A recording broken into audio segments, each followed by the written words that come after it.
Afternoon, Irish fans. Welcome back to the next episode of the D Irish Fan Podcast. My name is Danny. I am not an Irish fan. I am the Irish fan. Thank you so much for joining. I appreciate it. Hey, I'm going to talk today. The last time I left you, I talked a little bit about the offensive two deep, or my prediction of what I thought the offensive two deep was going to be. And today I'm going to talk the defensive two deep. And we're going to get into that. Before I do, I also am going to talk about some injury, some, not a lot, but some injury news that we've had over the weekend, or at least last time Marcus Freeman talked. So I'm going to get into that a little bit. Before I do, please like, share, comment, subscribe, and click the notification bell so that every single time your boy posts an episode, you can talk Notre Dame football with me and other Irish fans. I appreciate that. It really helps me out. But again, I'm not doing this because I need to. I'm doing this because I want to. So if you don't, that's totally fine. I'm going to keep posting videos and talking Notre Dame ball, whether you do or not. So, having that said, okay, we're going to talk a little bit first. We'll get into the injury news. Matty Augustine has been hurt this fall camp. You know, last time I posted a video, I said, you know, there's always the asterisk in the game of football of if in case of injury or pending injury, you know, such and such prediction. That's always the asterisk for football is injuries. And unfortunately, Notre Dame just has bad luck on the offensive line. I don't know if it's Joe Rudolph. I don't know if it's Marcus Freeman. It's most likely just, again, 90% of this reason is the game of football. Some of it's bad luck. Matty Augustine hurt his foot. He's got a foot injury, requires surgery, and will be out. This is foot surgery. So there's nothing more important to an offensive lineman, honestly, than their feet or their legs. So we saw Charles Jagusah, who I'm going to get to in a second. He came back from a pectoral injury a couple of years ago and played later on in the season. So it's a foot injury. It's hard for offensive linemen to come back from that. I'm not saying he's not going to. The staff is saying that he will. So I'm sure he will at some point. We have no idea when that's going to be. Mid October, late or early November. Who knows? Because it's surgery, and we have not had the best of luck of surgery for offensive linemen in the last couple of years. But nevertheless, I'm going to take it with a grain of salt. The bad luck, I don't understand. At least it's not a starter. I'll kind of just say that it's not a starter. But he was if there would have been a starting lineup. Without one of our starters, Matty Augustine most likely would have been in filling that spot, especially at tackle. And he's huge, 6'8", 310 pounds. He was definitely in that conversation of a rotational player, at least fighting for a starting position. So that kind of sucks. And then combine that with the fact of the never-ending Charles Jagusah saga of his injury. I mean, it's not a saga. The guy's hurt, and he's been hurt for 2 years. So, but again, I can't distress how when tackles get hurt, especially over and over again, what that does to your depth. It just, especially early in camp. You know, this wasn't like this happened in October. You know, like Billy Schrauth last year when that kind of stuff. It just happens over the course of a season. It just sucks. You got two guys, Charles Jagusah and Matty Augustine now, who are not going to be playing for a good portion of the season that we need. We just boom, gone. And we need that depth. We need it. We need all of our guys healthy to start the season, so that when the season goes throughout and we lose the inevitable, those guys can come in and it's the next man in. We don't skip a beat. And unfortunately, we're already eating into that. So, and then another injury. I think Chaz Smith is going to have surgery as well. He's a backup defensive back. Doubtful he was going to get any playing time other than mop-up duty. So, as I say this, look, I'm the poor guys. I'm not saying Chaz Smith is not an important guy, okay, or he's not an important person. It sucks that he's hurt. He's a Notre Dame football player. You obviously want everyone healthy. I'm just saying, as it pertains to this team, 2026, this season, he was not going to be providing depth. So that's all I'm saying. Other than that, there's not really much anything noteworthy to talk about. I heard I think Irish Illustrated talking about how as far as the Matty Augustine injury goes, that they were kind of switching up and giving Ashton Craig some looks at guard, so that Joe Otting could get some reps at center. See how that how that worked out, just in case another one of those guys goes down.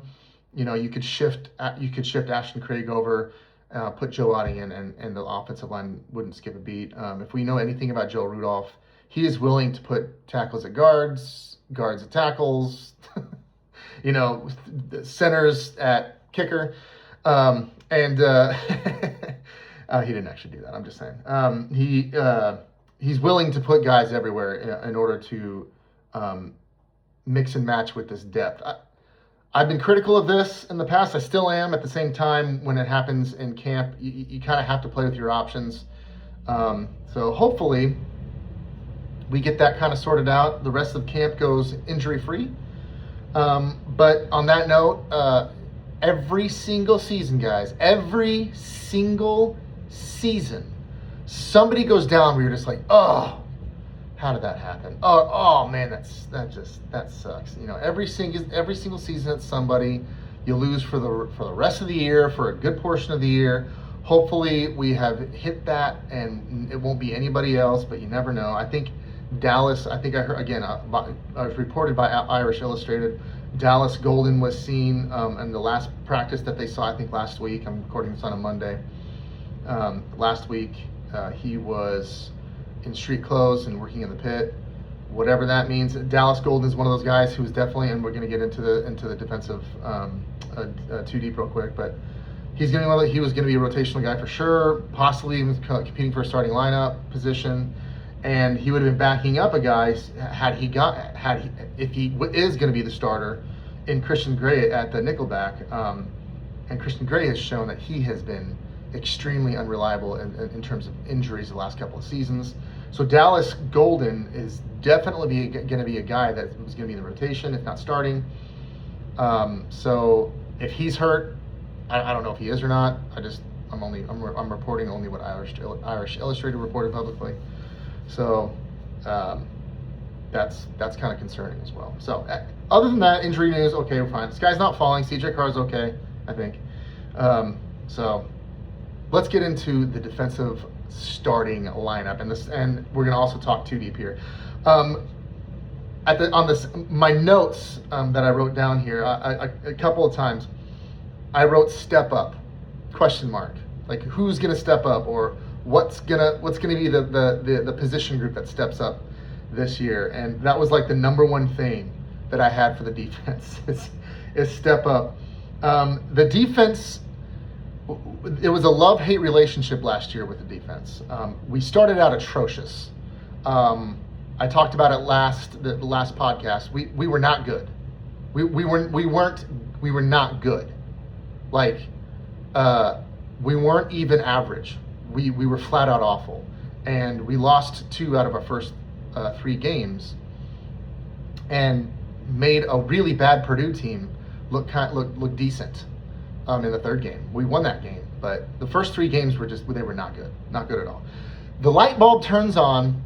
Marcus Freeman, I think personally, Marcus Freeman put the brakes on this Chris Ash cover 2 zone, and was like, okay, we need to kind of get back to our roots. We need to get back to what we were doing under Al Golden. We started blitzing more. We started doing more man coverage. We did not stop doing man. We did not stop doing zone, but the brakes were tapped. You saw that clearly, especially when we played Arkansas, and that was a good thing. What is it going to look like this year? Are we going to see more man coverage? Are we going to see more of just a good mix? I don't know. I'm not an insider, but I think what you're going to see is a dominant defense with a little bit of both. I don't know if it's 50-50, 70-30 in either direction, zone as opposed to man coverage. But I do think you will see dominant defense. I do think, primarily because of what we bring back on defense. If we win a national title this year, I said it last week, and I've been saying it, and I'm going to keep saying it all year, it's going to be because of two things: dominant quarterback play and dominant defense. So let's get into this. Let's start with the defensive line. Starting defensive end, Boubacar Traore, 6'5", 253 pounds. Your starting 3-tech, Francis Brew, 6'1", 285 pounds. Starting nose guard, Jason Onye, 6'5", 295. And starting boundary or big defensive end, Bryce Young, 6'6", 270. Clearly, we're not lacking in size. We got a bunch of monsters all over the place. Francis Brew is considered one of the best transfer defensive linemen in the entire class last season that we got. He was highly coveted by a lot of schools. He pretty much had his pick. He could have gone wherever he wanted. He chose Notre Dame, and he was a huge pickup. I cannot wait to see this guy. Everything that I'm hearing about him, his work ethic, how strong he is, what he looks like in the weight room, how quick he is on the field, some of the highlight videos that we saw of him last year. I am super excited to see him. And then obviously super excited to see the step. I told you earlier about who we can see step up. I really, really want to see Bryce Young step up this year. I feel like he had a little bit of a sophomore slump last season. There were times when he was dominant and times where he just kind of engages the left or right tackle, gets stood up, and the play goes around him or right through him. And it was strange. But kind of expected. You see that at times with returning young defensive linemen. Hopefully, with Charlie Partridge coming in, he's going to start teaching real technique with these guys. They're going to make a jump in their technique and being able to win one-on-one. Because I'll tell you what, if we do a lot of man this year, and we become more of a man coverage team, these specific four guys. Boubacar Traore, Jason Onye, Francis Brew, and Bryce Young. Those four guys are going to have huge seasons one-on-one with their offensive linemen that they come up against. They're going to have to really step up. I'm talking 10 sacks minimum for Boubacar Traore, somewhere within the 5 to 8 range for Bryce Young, and absolute run gap stuffers in Jason Onye and Francis Brew. We need these guys to really step up. So I think you're going to see that. I think this will be one of the best defensive line rotations in the country. When you consider the other addition, the Oregon tradition of Tion Gray, 6'5", 330 pounds. I think you're going to see a heavy dose of Elijah Hughes, Keon Keeley, and just a stud true freshman in Rodney Dunham, who everyone is just raving about. From the coaching staff and everyone in Irish Nation is just looking at this kid, and he's going to be the next star. And guys who will also need to come in and be able to hold their own one-on-one, especially if we do a lot of man defense, because we're going to have to get to the quarterback. We cannot. A man defense killer is a quarterback who has 3+ seconds to throw, and it will dissect every single defense. If you have that much time, if any quarterback worth his salt has a lot of time to throw the ball in a man coverage or in a zone coverage D, just forget it. I mean, it's gonna look like a defense that you saw last year against Texas A&M. Wide open wide receivers, absolutely no creativity on the defensive line. Guys not getting to the quarterback, and we're gonna need these guys, these specific 8 guys. So I expect it. I do. I expect it like I do every single season. I expect someone to step up and be huge. Hopefully these guys also can stay healthy. But I'm really excited to see this defensive line. And in years past, the second string, Rodney Dunham, Tion Gray, Elijah Hughes, and Keon Keeley, that's your starting lineup for Notre Dame. And not only is it your starting lineup, it's a pretty decent one. That in years past. And we don't have that this year. That's our second string. So I'm expecting big things from them. Linebackers. I'm saying it now. This will be the best position group defensively in college football this year. The best position group defensively in college football this year is our linebackers. We are deep. We are talented. We are highly recruited. We are unbelievably experienced. Because of what Notre Dame runs, the style of defense, which is a 4-2-5 defense, 4 defensive linemen, 2 linebackers, 5 defensive backs. The versatility of these linebackers, it goes up because there's only 2 guys on the field at any given time. Sometimes only 1 in certain passing situations. Or you could have 3 linebackers on the field with one of those guys being a pass rusher. So the versatility here is just it's limitless. It's just absolutely limitless. Starting middle linebacker is going to be Drake Bowen, 6'2", 232, true senior, absolute stud. Knows defenses inside and out, and he's got the smarts of a Mike Schmidt and the athleticism of Manny Te'o. I mean, he's not as, don't get me wrong, I'm being hyperbolic here. He's not as athletic as Manny Te'o, but he's super athletic. He's got the best combination of all those things. And he's going to be a leader. He's going to be probably a team captain, although they haven't voted on captains yet. But I have this. I wrote this several weeks ago, so I have his counterpart. That would be the will linebacker, as Jalen Sneed, 6'1", 227. Although I'm not, from what we're seeing early on in camp, it's not going to be him. It's going to be Jaden Osbury. But for prediction's sake, and I wrote this and I'm going to stick to its sake, Jalen Sneed, your other starting linebacker. But here's the thing: you get to the 2 deep. Your starting will linebacker, Jaden Osbury, 6'1", 226, who's probably your starter, and then your starting Mike linebacker, second string Madden Ferriamo, 6'2", 235. That 4-person combination: Drake Bowen, Jalen Sneed, Jaden Osbury, Madden Ferriamo. You could intermix those guys at will, at Mike, at any point in time, and you're fine, totally fine. It's all good, no worries. The only kind of question mark, or is he going to step up, is Jalen Sneed has never kind of fully put it together. This is his senior year. Actually, he'll be a 5th year this year. He's never kind of fully put it together, the buy-in, all of that. You heard rumblings at I think it was last season, early in the year, that he wasn't getting the playing time that he thought he deserved, and everyone thought he was going to pack it in and transfer at the end of the year. Marcus Freeman convinces him to come back. So who knows what his buy-in is? Who knows if he fully grasps the defense? Because with some of these guys, it just doesn't click. Sometimes it just doesn't happen. They don't get it. They rely too much on their own athleticism, and you just can't do that in the game of football, especially in college or NFL. You can get away with it in high school, and that's why a lot of these guys get 4- and 5-star rankings. But you can't do that. You just cannot rely on your own athleticism in big-time college football, especially when you're competing for a national title. And Jalen Sneed has just kind of been that guy. Like, can he put it together? Will he put it together?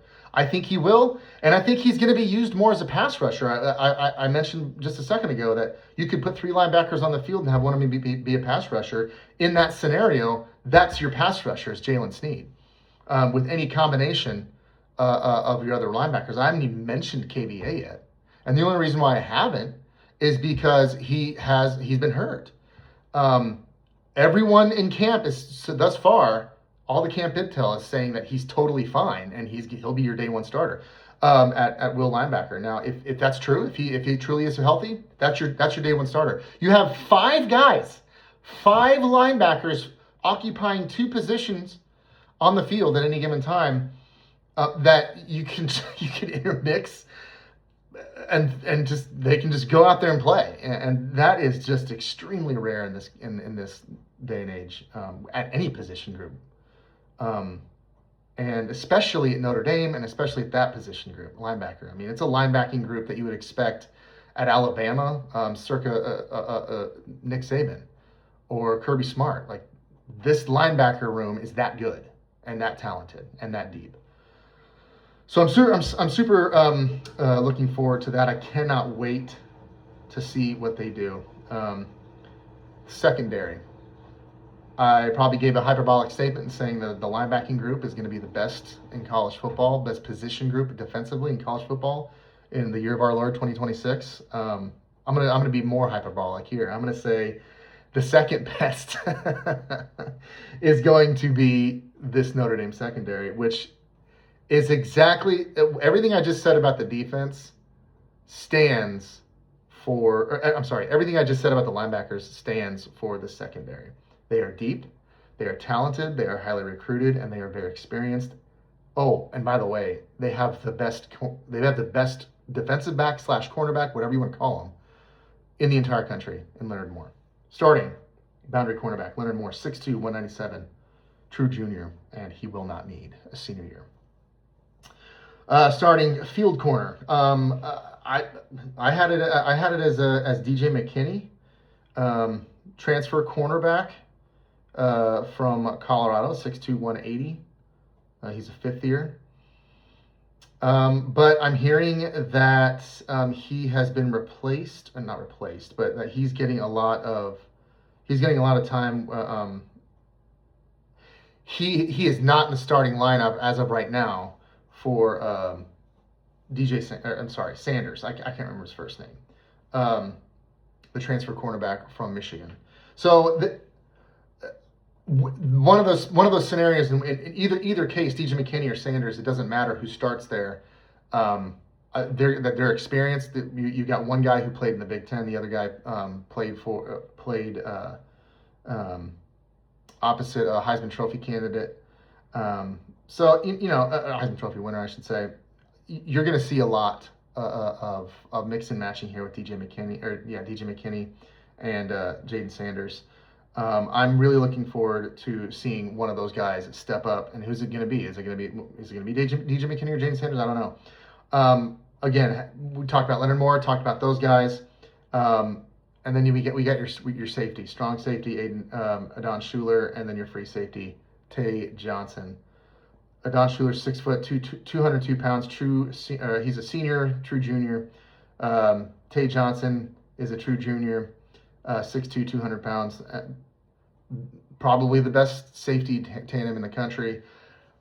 Will either one of these guys be a first team All-American at safety? Probably not, but they don't have to be in order to be the best safety duo in the country. I expect one, if not both of these guys, to shoot high up in the NFL draft boards because of how talented they are. They're just so good. There's so much talent here. And then again, getting into your backups, I already mentioned Dallas Golden, we don't know if he's hurt or not. Maybe he is, maybe he's not. Maybe he's just taking a break, a rest. Got Mark Zachary, who's a true sophomore, who got a lot of time last year at nickel.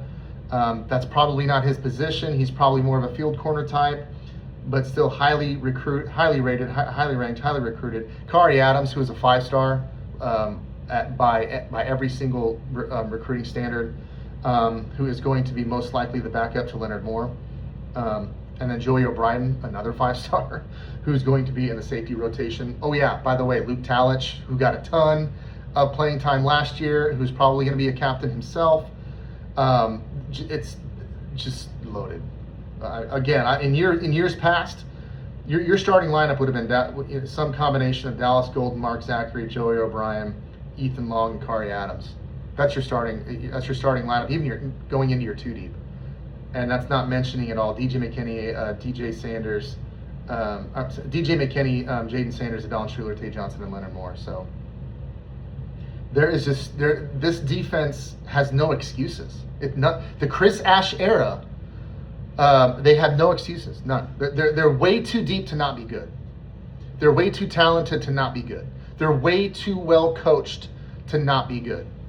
They're going to be good, guys. Unless you have, I'm talking a catastrophic injury failure season that you have never seen before in the history of Notre Dame football. You're going to see this Notre Dame football team be good, specifically because of how good this defense is going to be.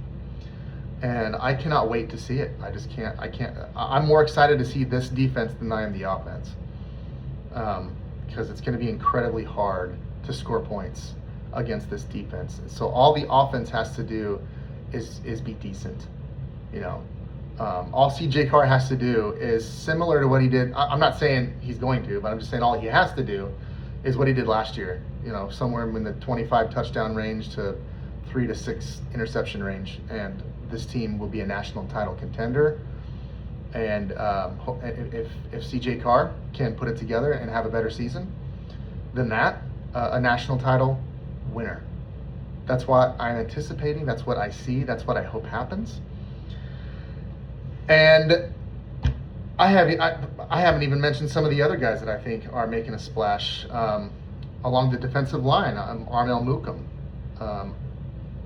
Sean Sevillano. They're getting some looks. They're getting raves. A lot of people are saying that in this last practice video, or this last practice that the press was able to be at and watch, Armel Mukam was with the ones.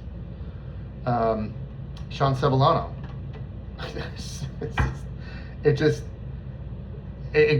goes on and on in terms of guys that can play, guys that are in the 2 deep, and I'm so excited because I come from the world of Bruce Heggies getting scholarships, of Brandon Tiasum getting playing time, 2 guys that were not even Division I football players, 2 guys that probably should have been playing Division II or Division III football. That's the Notre Dame football that I grew up with. Is when you're talking about starting lineups and 2 deeps, you have to mention their names.